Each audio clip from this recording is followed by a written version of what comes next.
ఉంటుందేమో చేతిలో ఓ చిన్న కర్ర పట్టుకుని ఆ దూడల వెంట తిరుగుతూ ఉండేవాడు. ఆ దూడల వెంట తిరుగుతూ ఉండడంలో ఓసారి ఎందుకో ఈ నీళ్లు కదలిక లేకుండా కనపడ్డాయి. అది ఎంత సెలగోల? ఓ చిన్న సెలగోల. పెద్ద పెద్ద ఉంటాయి, చిన్న చిన్న ఉంటాయి. వీళ్ళు ఆ కర్ర పట్టుకుని ఆ నీళ్ళల్లో ఇలా చూశాడు. కర్ర పట్టుకుని ఇంకో పిల్లాడు కనపడ్డాడు. కనపడ్డండి మరి ప్రతిబింబం. కనపడగానే అమ్మ బాబోయ్ నన్ను కొట్టడానికి వస్తున్నాడని వెనక్కి వెళ్ళిపోయాడు. మళ్ళీ వెళ్ళి చూశాడు.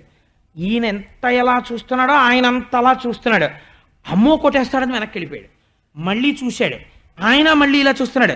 ఈ మాట కనపడితే కొట్టేద్దామని కర్ర పెట్టి చూశాడు. ముందు ముందు కర్ర కనపడింది ఈయనకి. అమ్మో వీడు కొట్టేస్తాడు రోయ్ అని చెప్పి కదపకుండా సెలగోల పట్టుకుని జాగ్రత్తగా ఇంట్లోకి తీసుకెళ్ళి అక్కడ పెట్టి అమ్మ దగ్గరికి పరిగెత్తుకెళ్ళి అమ్మ అమ్మ అమ్మ ఇలా రా. ఏమైందిరా అంది యశోద. అమ్మ నన్ను కొట్టాలని కర్ర పెట్టుకుని ఒకడు ఆ సెలగోల్లో దాక్కున్నాడమ్మా అన్నాడు. ఎక్కడ దాక్కున్నాడు రా అంది ఆవిడ వచ్చి చూసి.